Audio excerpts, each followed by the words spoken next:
Hey everyone. Today I'm just going to talk about Chapter 7 of the leadership textbook. And Chapter 7 goes over leadership in groups and teams.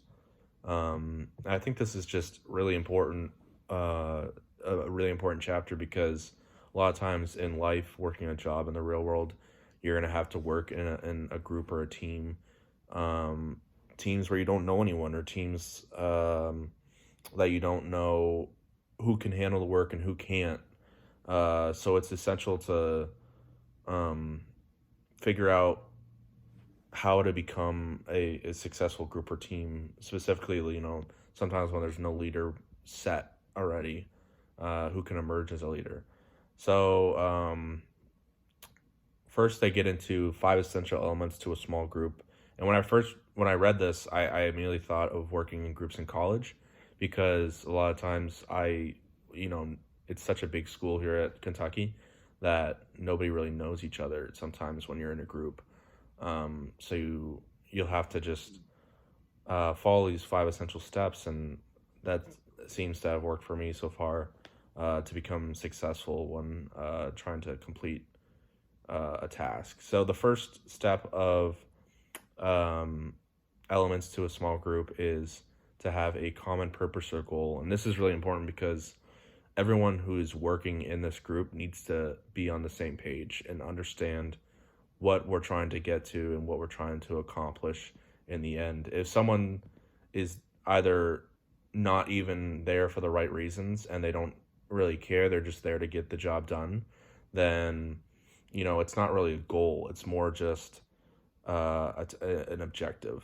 And so um, it's important to just all be on the same page and be motivated to complete it. And so that kind of leads into the next one of the second essential element is interdependence. And so this is all about each group member needs to do their part and be responsible for doing their part. Sometimes in college, like I've had parts where some people um, don't, they're slacking or they can't handle it, and um, it's tough to not be able to properly communicate sometimes, and you don't know. So it's all about interdependence. Is each group member has to do their job and complete it. And the second one kind of goes with interdependent, or the third one, sorry, goes with interdependence, and it's mutual influence. And so um, mutual influence is just the fact that group members influence each other, and they'll influence kind of what our overall um, project or whatever it is going to look like, and how well we're going to get it done, and what kind of attitude, what kind of environment and culture are we bringing to this project. So not only is it essential for each group to or each sorry person to work on their own task, but it's essential to have an influence around with your group members. And that goes right into number four, which is ongoing communication. I think this is probably the most important out of the five because you're not going to be able to understand what's happening with your other group members if you're not constantly talking about it and on the same page. And it's like, yes, okay, this is what we're doing. Um, this is how it's going to go. This is what I don't want to do. It's essentially important. So every time in college, right when I get into a new group, we always try to either get each other's numbers or just form a group message or email or something like that, just so that we have a basis to contact each other if ever needed.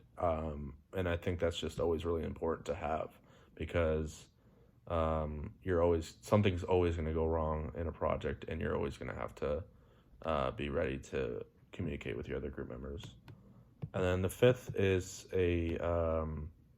it's all about group size as well. So they listed as a size of a group is 3 to 20 group members.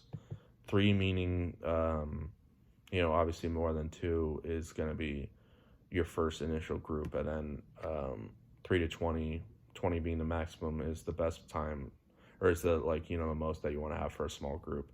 So they have that.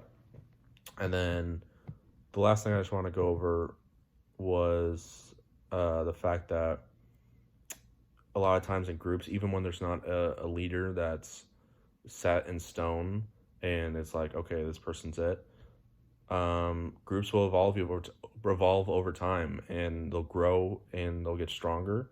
And oftentimes, when they evolve, a leader emerges, and it's just important to follow the lead of that individual, and like mutual influence.